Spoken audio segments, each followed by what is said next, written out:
ఆరాధన స్తుతి స్తోత్రములు నమస్కారములు పితకును సుతనకును స్పిరితును శాంతికును మహిమ కలుగును గాక. ఆదిలో కలిగినట్లు ఇప్పుడును ఎప్పుడును సదాకాలం నీకే స్తోత్రం కలుగును గాక. పరిశుద్ధ పరమదివ్య ప్రసాదమునకు సదాకాలము ఆరాధన స్తుతి స్తోత్రములు నమస్కారములు కలుగును గాక. పితకును సుతనకును స్పిరితును శాంతికును మహిమ కలుగును గాక. ఆదిలో కలిగినట్లు ఇప్పుడును ఎప్పుడును సదాకాలం నీకే స్తోత్రం కలుగును గాక.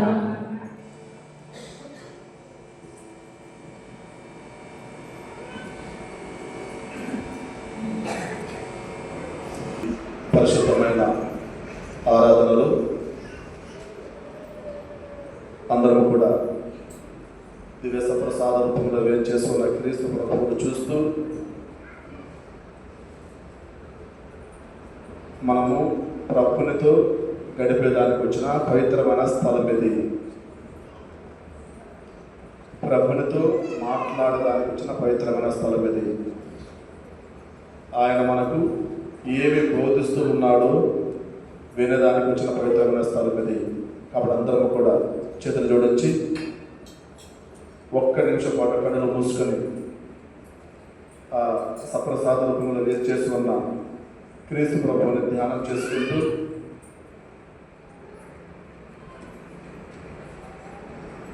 మన సమస్తాన్ని ఆయన ముందు ఉంచి ప్రార్థన చేద్దాం. ఎవరు కూడా కళ్ళు తెరవద్దు, అందరూ కూడా కళ్ళు మూసుకొని సప్రసాద రూపంలో వేచేస్తున్న క్రీస్తు ప్రభువును మాత్రమే జ్ఞాపకం చేసుకుంటూ మన సమస్తాన్ని ఆయన ముందు నుంచి ప్రార్థన చేద్దాం.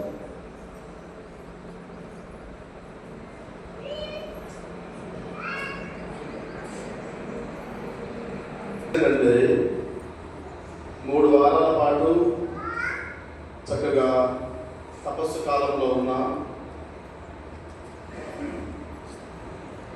ప్రభునితో నీవు పెంపొందించుకున్న అనుబంధం ఎంత?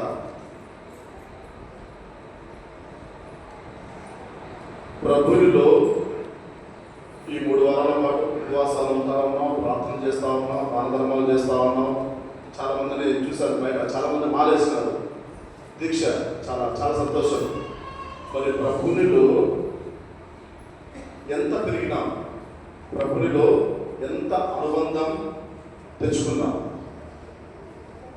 అది చాలా మనము జాగ్రత్తగా గమనించాలి. ప్రియమైన సహోదరి సహోదరులారా, దేవుడి వాక్యంలో మరింతగా మనం భయపడబోయే ముందు, ప్రార్థనలో బలపడబోయే ముందు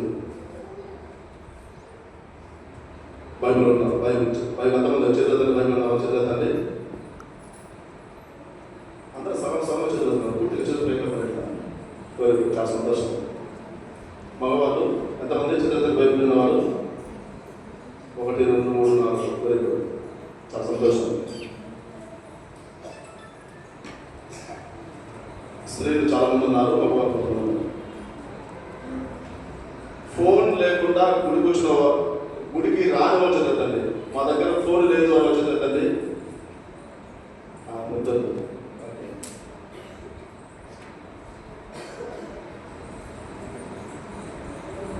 అన్నం తినడము మర్చిపోతున్నాము, కానీ ఫోన్ లేకపోతే మాత్రము చచ్చిపోతారు. 100% ఫోన్ లేకపోతే ప్రాణం పోతారు. ఖచ్చితంగా ఫోన్ తీసుకొని ఏమైనా ఫోన్ తీసుకుని రావాలి. సీరా పుత్రుడైన, యాక్చువల్గా దయచేసి వెనకాల ఉండే వాళ్ళు వాయిస్ ఎక్కువగా రీసౌండ్ వస్తూ ఉన్నా చెప్పండి, కొంచెం సౌండ్ తగ్గిద్దాం. క్లియర్గా అందరూ వినాలి. క్లియర్గా కొంచెం రీసౌండ్ ఎక్కువ వస్తూ ఉంది.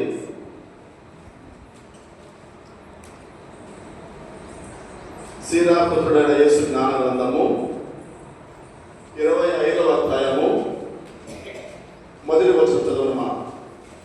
సీరా పుత్రుడైన యేసు జ్ఞాన గ్రంథము, ఒక నిమిషం తల్లి మరొకసారి చెప్తాను. సీరా పుత్రుడైన యేసు జ్ఞాన గ్రంథము 25వ అధ్యాయము మొదటి వచనం చదవండి తల్లి. అమ్మ నన్ను చూసి చదివే వాళ్ళు చెప్తా ఉంటాను, చూసి చదవండి, అంత గమగమా చదవద్దు. నేను ఒక వాక్యాన్ని ఎక్స్ప్లెయిన్ చేస్తా ఉంటాను.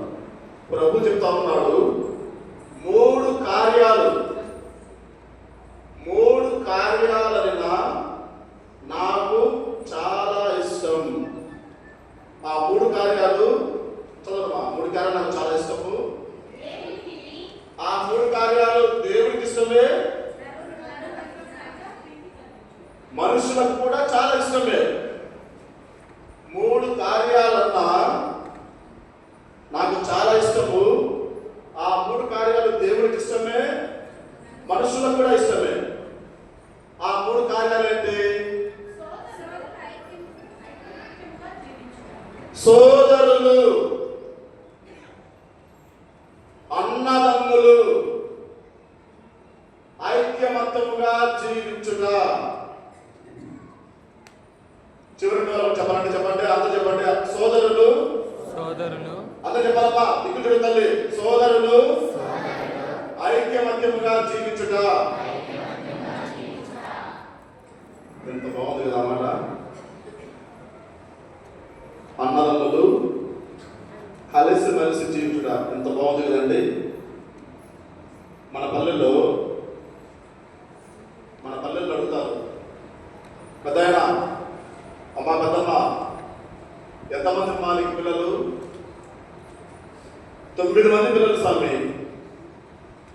పెద్దాయన, ఎంతమంది నీకు పిల్లలు? 11 మంది పిల్లలు స్వామి. ఎందుకయ్యా అంతమంది పిల్లలు? ఎందుకు తల్లి 9 మంది 11 మంది పిల్లలు? ఎందుకయ్యా, ఎందుకు అంతమంది పిల్లలు? వాళ్ళు చెప్పే సమాధానం తెలుసా? చాలా మందిగా చెప్పే సమాధానం, బలం స్వామి, బలం స్వామి. మా ఊరిలో మా కుటుంబం బలం స్వామి. నిజమే కదమ్మా? సమాధానం చెప్పాలి, మౌనం కూడా అవునా కాదా? ఇదేమా చెప్తారు, ఏమ్మా ఎందుకు ఎంతమంది పిల్లలు? బలం స్వామి. చాలా సంతోషం, చాలా సంతోషం. 9 మంది ఉన్న బిడ్డలు ఇప్పటి వరకు కలుసున్నారా?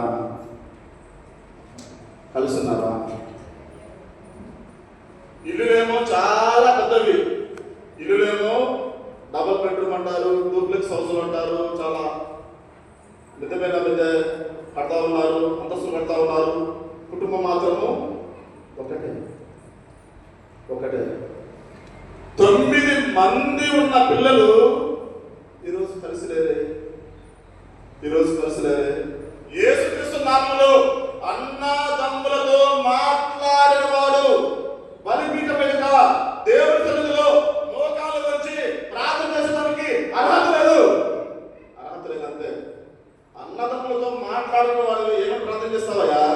ఏమని ప్రార్థన చేస్తావు? దేవుడి ముందు వచ్చి అక్క చెల్లెలతో మాట్లాడిన వాడు ఏమని ప్రార్థన చేస్తావు?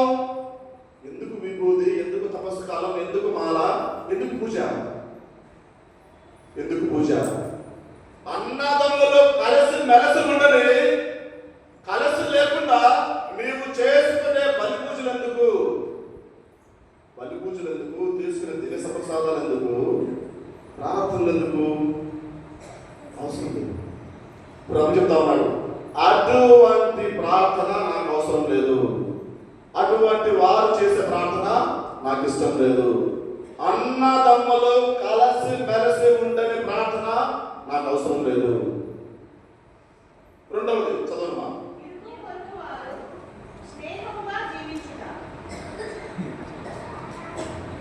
ఇరుగు పొరుగు వారు స్నేహంగా జీవించారు. ఎవరు నాన్న ఇరుగు పొరుగు వారు అంటే? అమ్మా పక్కింటోళ్ళే ఇరుగు పొరుగు వారు. మీరు చెప్పండి అన్న, మన పక్కింటలతో ఆ ఇంటలతో సమస్య ఎక్కడి నుంచి స్టార్ట్ అవుతుందేనా? దేంతో స్టార్ట్ అవుతుందేనా? ఏమ్మా పక్కింటలతో దేంతో స్టార్ట్ అవుతుందమ్మా? ఇక్కడ సమస్య స్టార్ట్ అవుతుందేనా? ఏమ్మా చెప్పండి. చిన్నపిల్లల కాడ కాదు, కసువు కాడ ప్రాబ్లం స్టార్ట్ అవుతుంది. పెద్ద పెద్దగా ఏమి పెద్ద పెద్ద కొట్టడం కాదు. ఒక్క ఆకు పొరపాటు కట్టబడిందా కథం కథం.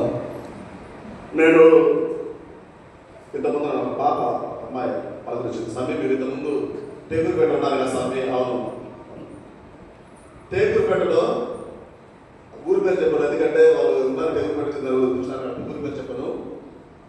ఒక పెద్ద ఊరు ఉందండి, చాలా పెద్ద ఊరు ఉంది. టేకులపేట చాలా చాలా పెద్ద ఊరు, 200 కుటుంబాల పైగా ఉన్నాయి. కాదు ఉంది కాదు, సరే కాదు చెప్పే తప్పలేదు, 200 కుటుంబాలకు పైగా ఉన్నాయి. నేనేం చేస్తానంటే మేనమాత పండుగ వచ్చిన, ఈ క్రిస్మస్ ఈ పండుగ వచ్చిన, బాలకృష్ణ తీసుకెళ్ళినప్పుడు లేదా మేనమాత తీసుకెళ్ళినప్పుడు ఫస్ట్ వచ్చేసి ఆ మేనమాతను ఆ ఇంటికి తీసుకెళ్తాను. నేనే చర్చి దగ్గర నుంచి మోసుకొని ఆ ఇంటి దగ్గర తీసుకెళ్తాను. ఆమె ఏం చేస్తుంది, ప్రేయర్ చేసుకొని అక్కడ టెంకాయ కొట్టి ఆ పలహారాలు పెట్టేసి ఆమె మోసుకొని ఇంకొక ఇంటికి తీసుకెళ్తాను. అట్లా నేను ఇంటి దగ్గర తీసుకెళ్తే ఆ మామ దగ్గరికి, ఆ మామ ఇంటికి, అట్లా ఊరంతా తిరగాలి. అట్లా మామ చేస్తాం. అట్లా ఆ ఊరికి వెళ్ళినప్పుడు ఇట్లా తిరుగుతూ ఉన్నాం. ఒక ఇంటికి వెళ్ళాను, ఒక ఇంటికి వెళ్ళి మేరమాత తీసుకొని ఇంటికి దగ్గరికి వెళ్ళి, అమ్మ పక్కింటికి తీసుకెళ్ళమ్మా అన్నాను.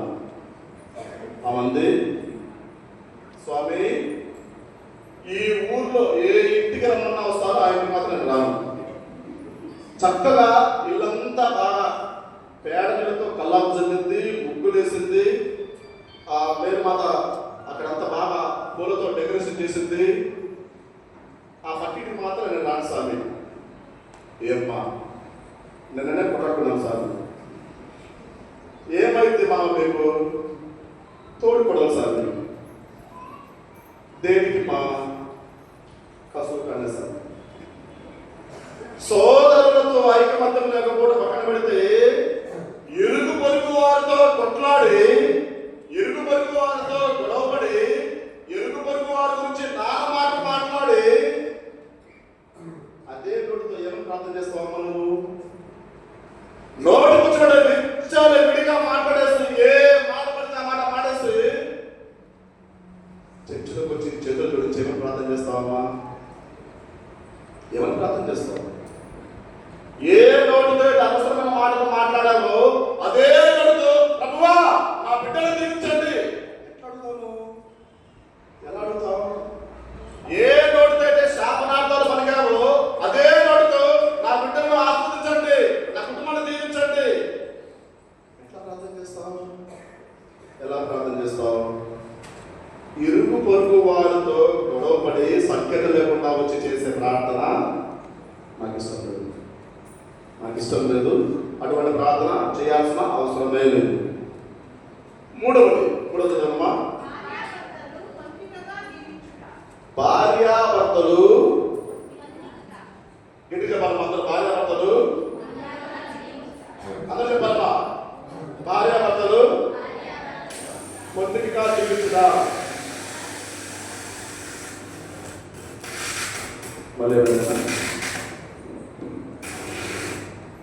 భార్యాభర్తలు పొందికగా జీవించడం అంటే చక్కగా కలిసిమెలిసి నవ్వుకుంటూ ఒకరినొకరు గౌరవించుకుంటూ భోజనం చేయడం. అదేంటో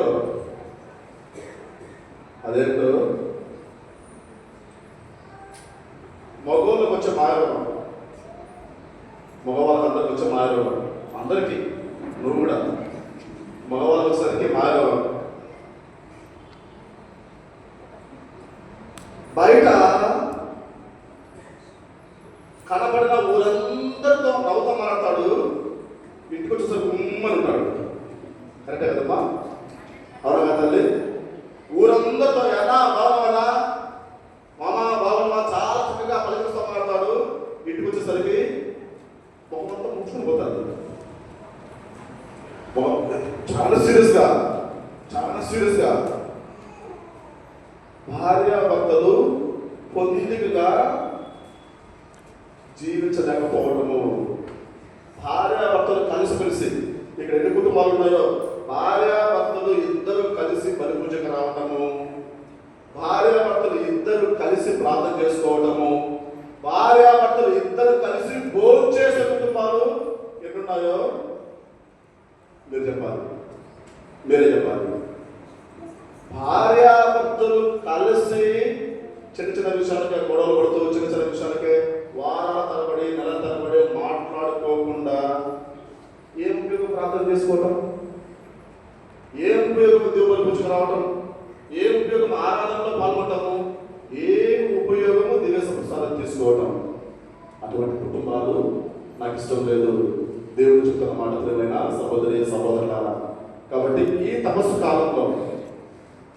కాలంలో దేవుడు మన నుంచి కోరుకునేది, నీవు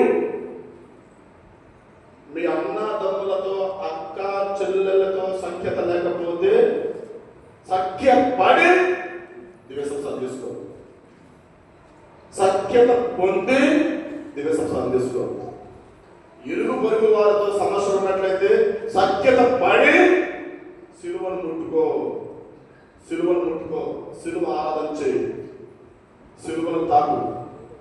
సఖ్యత పడి భార్యాభర్తలు కలిసి సిలువను ముట్టుకో. ప్రియమైన సహోదరి సహోదరులారా, దేవుడి వాక్యం మరింత మన బలపడే పైకి ప్రవేశిస్తారా, అందరూ పుట్టిగా చదువు పైకి ప్రవేశిస్తారా.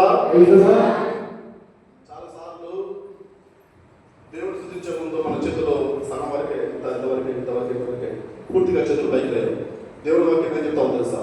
దేవుడి వాక్యం 137వ కీర్తన, 137వ కీర్తన 137 5వ చదువుతుంది అమ్మా, కొంచెం గట్టి చదువుమా. 137వ కీర్తన పరిశుద్ధ వచనం 5. యెరూషలేము ప్రభువా ప్రభువా, అయ్యా నీ సన్నిధిలో చేతులు పైకి లేపి ప్రార్థన చేసేదానికి సిగ్గుపడితే, నీ సన్నిధిలో చేతులు పైకి లేపి ప్రార్థన చేసేదానికి మొహమాట పడితే, నీ సన్నిధిలో చేతులు పైకి లేపి ప్రార్థన చేసేదానికి ప్రెస్టేజ్కి పోతే, గొప్పలకు పోతే, ప్రభుని స్థుతించడానికి ప్రెస్టేజ్కి పోతే, గొప్పలకు పోతే, నా కుడి చేయి చచ్చుబడిపోవును కాక. నా కుడి చేయి నాకు అవసరం లేదు, నా కుడి చేయి చచ్చుబడిపోవును కాక. ప్రభుని స్థుతించడం నా చేయి నాకు అవసరం లేదు, ప్రభుని స్థుతించడం నా చేయి నాకు అవసరం లేదు. తర్వాత అక్కడ నుంచి చేయమ్మా, అయ్యా నేను అయ్యా నీ నామాన్ని, ఎంత మధురమైన నీ నామం, ఎంత అందంగా ఉంటుందని నీ నామం, ఎంత గొప్పదని యేసయ్య నామం, ఆ నామాన్ని పలకకపోతే ఎందుకు నా నాలుక? క్రీస్తు ప్రభువు నామాన్ని పలకకపోతే ఎందుకు నాకు అక్కడ నోరి? ప్రభుని నామాన్ని నోరెత్తి మనసారా ప్రేమపూర్వకంగా పలకకపోతే ఎందుకు నాకు ఆ నోరు? అయ్యా నేను నీ నామాన్ని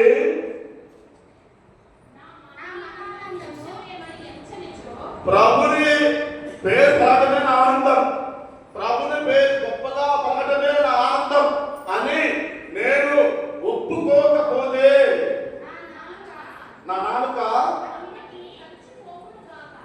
నాలుక నా అంగిటికి అంటే నా అంగిట్లోకి ఖర్చుకొని పోవును గాక. ప్రభుని స్థుతించిన నా నాలుక నా నోటిలోనికి జారిపోవును గాక. కాబట్టి అందరూ కూడా మనస్ఫూర్తిగా చాలా సంతోషంతో చేతులు పైకి లేపి, 2 చేతులు పైకి లేపి, అందరూ పూర్తిగా చేతులు పైకి లేపి యేసువా వందనా, అందరూ గట్టిగా యేసువా వందనా, యేసువా వందనా, అందరూ నోరు తెరిచి యేసు ఆరాధన, యేసు ఆరాధన, యేసు ఆరాధన, యేసు ఆరాధన, యేసు ఆరాధన, యేసు ఆరాధన, యేసు ఆరాధన, యేసు మహిమ, యేసు మహిమ, యేసు మహిమ, యేసు మహిమ, యేసు మహిమ, యేసు మహిమ, యేసు ఘనత, యేసు ఘనత, యేసు ఘనత, యేసు ఘనత, యేసు స్తుతి, యేసు స్తుతి, యేసు స్తుతి, యేసు స్తుతి. హల్లెలూయా, హల్లెలూయా, హల్లెలూయా, హల్లెలూయా, హల్లెలూయా.